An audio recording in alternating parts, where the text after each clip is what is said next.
আসসালামু আলাইকুম। হ্যালো দর্শক, আসিফ নজরুল ডেয়ারি খামার থেকে সবাইকে স্বাগতম। আসলে মেন কথা হলো, ডেয়ারি খামারে সফলতা আনতে হলে সর্বপ্রথম কোন জিনিসের উপরে নজর দিতে হবে? সর্বপ্রথম গাভীর প্রতি নজর দিতে হবে আমাদেরকে। কেউ খামার করার আগে চিন্তা ভাবনা করে আমি দুধ কিভাবে বেশি পাবো, সেই ধান্দায় পড়ে থাকে। যে বেশি দুধ আর দুধের আশা করে থাকে তার খামার দীর্ঘমেয়াদী সে টিকায় রাখতে পারবে না, এটা আমি গ্যারান্টি দিয়ে বলতে পারি ভাই। যে প্রথমে মনে করবে আমি ভালো মানের একটা গাভী কুড়াই করব, তার থেকে ভালো মানের একটা বাচ্চা নেব, এইটাই ডেয়ারি খামারের মেন উদ্দেশ্য এবং লাভবান হওয়ার মেন উদ্দেশ্য। শুধু যে আমি খামার করব দুধের জন্য, দুধ পাবো বেশি আশায়, এটা ভুল ধারণা। কোনো সময় দুধ বেশি আপনি পাবেন না, নাই 20 লিটার নাই 25 লিটার, তার বেশি তো আর দুধ পাবেন না।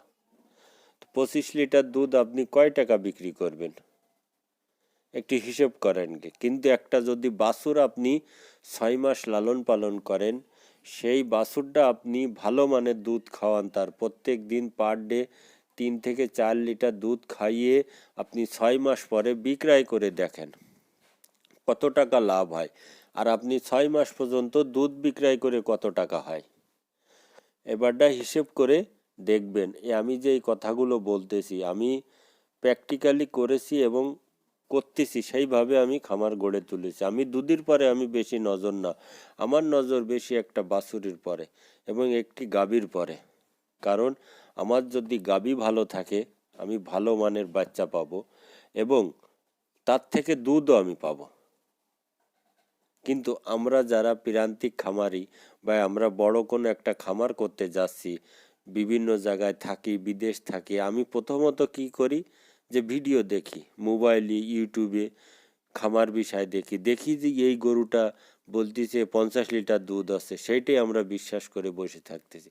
তখন আমার মাথায় ধরতেছে যে আমি কিভাবে দুধ বেশি পাবো। কিন্তু দুধ পেতে হলে তো আপনাকে গাভীর প্রয়োজন। সেই গাভীটা যদি আমার ভালো মানের গাভী না হয় তাহলে আমি দুধ কিভাবে পাবো, এটা মানায় লাগবে আপনাদেরকে। প্রথমত আমি বলবো যে আপনি প্রথমত গাভীর পিছনে দৌড়ুন, একটা ভালো মানের গাভী তৈরি করুন এবং তার থেকে ভালো মানের একটা বাচ্চা তৈরি করুন। তারপরে দেখবেন অটোমেটিক আপনার দুধ খামারে চলে আসবে, তখন দুধের পিছনে আপনার দৌড়ানো লাগবে না।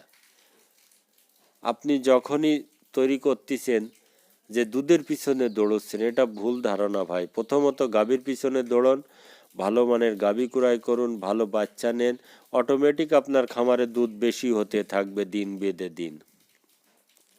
এবং আরেকটা কথা বলি, আমরা বলো বেশি দানাদার খাবারের উপর নির্ভর করে থাকি না ভাই। কোনো সময় দানাদার খাবারের উপর নির্ভর করবেন না, সব সময় নির্ভর করবেন যে আমি কাঁচা ঘাস দিয়ে খামার ধরে রাখবো, সেটি চিন্তা ভাবনা করবেন যদি খামার করতে চান। কেননা ঘাস ব্যতিরিক্ত কোনো খামার টিকে থাকে না। আপনি যতই পয়সাওয়ালা হন না কেন, আপনার যদি 5টা গরু থাকে কতদিন আপনি দানাদার খাবার খাওয়াবেন? এই জন্যই বলবো, খামার করার আগে আপনাকে কমসে কম 70 দিন আগে আপনি ঘাস লাগায় ফেলান। ঘাস লাগানোর পরে যখন আপনি খামারে গরু উঠলেন, দেখেন ঘাস হয়ে গেছে, আপনি কেটে নিয়ে এসে গরুদের খাওয়ানো শুরু করুন। তারপর দেখুন কি মজা খামারে। যে ঘাসের উপর নির্ভর করে খামার করবে সেইতেই মজা পাবে এই ডেয়ারি খামারে। কিন্তু আমাদের টাকা আছে, আমরা চিন্তা করি আগে দুধ, তারপরে আমি দানাদার খাবার, এই দুটোর পরে আমরা দৌড়চ্ছি। আসলে বাস্তব ওঠা না, বাস্তব মেন জিনিস হলো একটা ভালো মানের গাভী এবং ঘাস। এই দুটো জিনিস যার ঠিক আছে সে ডেয়ারি খামারে আজ অনেক সফলতা অর্জন করেছে এবং অনেক পয়সারও মালিক হতে পেরেছে। এটা মানাই লাগবে, আপনার আমার সবারই মানা লাগবে। শুধু ইউটিউব দেখে খামার করলে চলবে না, বাস্তবে আসতে হবে। কোনো খামার পরিদর্শন করতে হবে, খামার দেখতে হবে, গাভী দেখতে হবে কিভাবে খাবার দাবার দিচ্ছে। আপনি বিদেশ থাকেন, আপনার বেশি টাকা থাকতে পারে, কিন্তু আপনি এই খামার করে টিকে থাকতে পারবেন না যদি আপনার অভিজ্ঞতা না থাকে। খুদা হাফেজ।